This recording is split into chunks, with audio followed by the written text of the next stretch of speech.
Hooray for art things! Oh my god, I might actually make my deadline! Yay! Hi everyone, welcome to my channel. This week's video is a full-page illustration that is colored pretty much with no white space left on my page. Oh boy! Don't do those ones very often. And I should not have done it this week because I started this late last night, and I am talking probably 10:30 late last night. I started this concept piece. I filmed the whole thing for you guys to see, start to finish. Here is the sketching from a thumbnail that you can kind of sort of see. Yeah, I pulled this together pretty quickly. I'm impressed. I also edited this line art, this sketchy thing, this beginning stage. I edited on the computer because I wasn't happy with the detail in the dragon and the little burbs.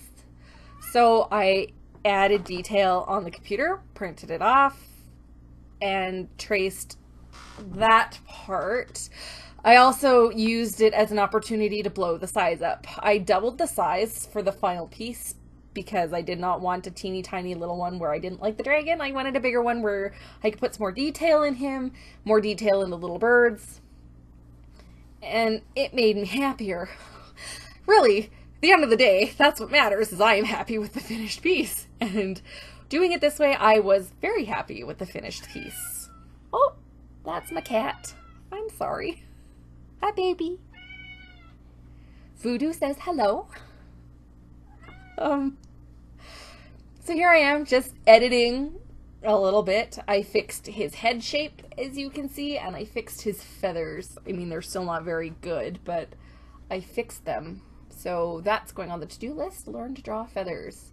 That to-do list of learning to draw stuff is getting very big, very quickly. I am going to ignore it until I can't. For this illustration, for this illustration, I did a little backyard scene of some birds and a little bird dragon drinking from a bird bath. I have a concept in my head for modernizing dragons in a way that I don't see very often, if at all, and it's going to be my take on modernizing dragons. They're going to just be little urban-y animals bouncing around, doing their little dragony things, and this one is a bird. So this is my little sparrowies yapping and chirping at each other. If you have seen sparrows, you understand. And I'm not sure if there's too many people who have not seen sparrows. But they're yappy and they yell at each other all day long. So this, yeah. So, oh yeah, you guys. Oh yeah, I forgot. I put a border on it. So that's some washi tape border so that I can color and do all the things that I want to do and leave. I think it's a 3/4 inch border on the whole thing. Yep, I put a border on something. Surprise, surprise. I always border stuff. I like borders. Borders make work look clean. And then if you're really good, which I'm not yet, but I really like that thing when they pop off the border. So that will be in the future, but not today. It is not this day. Here I am just putting some lines down with a 0.05 micron. Because I was really worried that anything thicker would destroy the detail that I worked really hard on to put on that little dragon. So I used a really thin marker. And he doesn't stand out quite as much as I wanted him to because he's not very bold. But I did not want to do white gel pen either because I didn't want him to pop out. I just wanted him to be more of a focal point. So at the end of the video, you'll actually see that I put a thicker line just around his outsides just to see if he'll pop out a little bit more, and he kind of does. Another thing I tried was when I color this, I tried to color him and the sparrows with more saturated bright colors, and then I tried to mute the background. And I mean, we're talking, this is kind of a feat for me because I only have, I'm gonna say maybe 1/5 of the collection of Copic markers, and they are all over the place. And not a lot of them are desaturated because I don't like desaturated color. I really gravitate to bright, saturated, strong, bold colors. But that's not working for me anymore because you can't have everything that's strong and bold and saturated, because then it just becomes a clown vomit mess. So I'm working on my desaturated grayish tones, but I don't have very many, so most of this picture is green. I colored the little dragon like a blue jay because I love blue jays. I love blue jays and I love magpies and I love crows and I absolutely adore ravens. I love that whole family and I know they're all kind of in there. My grandma actually has blue jays around her house that have learned to mimic the hawk calls. So they scare off all the other little birds and steal peanuts. And it's great. It's wonderful. They're little sass monsters. So of course I draw my favorite thing on the entire world, which is dragons, as one of the best birds ever, a blue jay. Go me! Yeah! Sorry, this is rambling.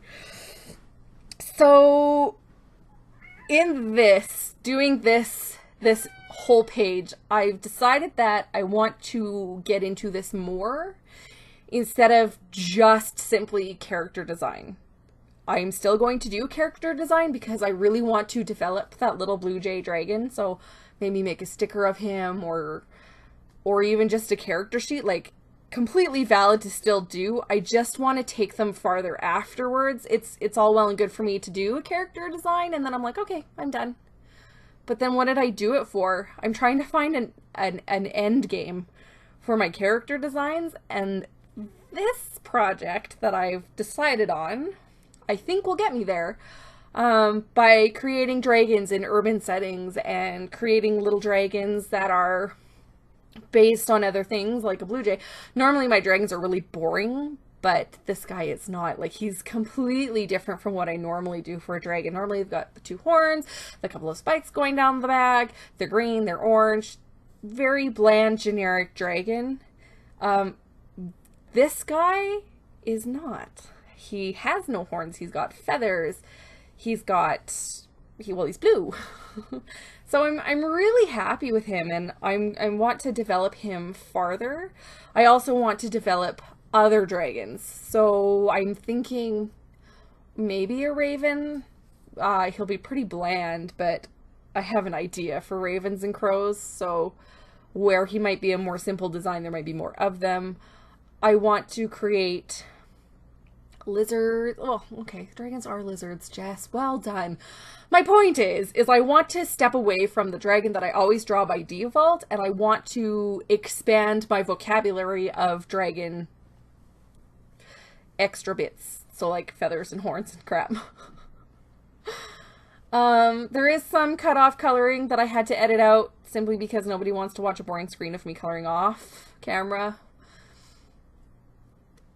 But other than that, I mean, it's a pretty helter-skelter piece talking about it. I guess the too long to not read the TLDR of the whole thing is I made a full page illustration that I don't usually make, that I was really happy to make and would like to continue doing.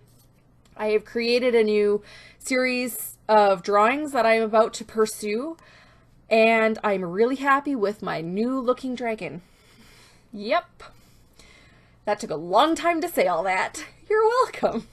Welcome to Ranty Jess. It's not even Ranty Jess, it's Babble Jess. You thought my other videos were babbly. Take a back seat. Wait. You know what? Don't worry about it. Just know that I'm rambly. Yep, I got that spot on the fence that everybody thought I forgot. Oh, here.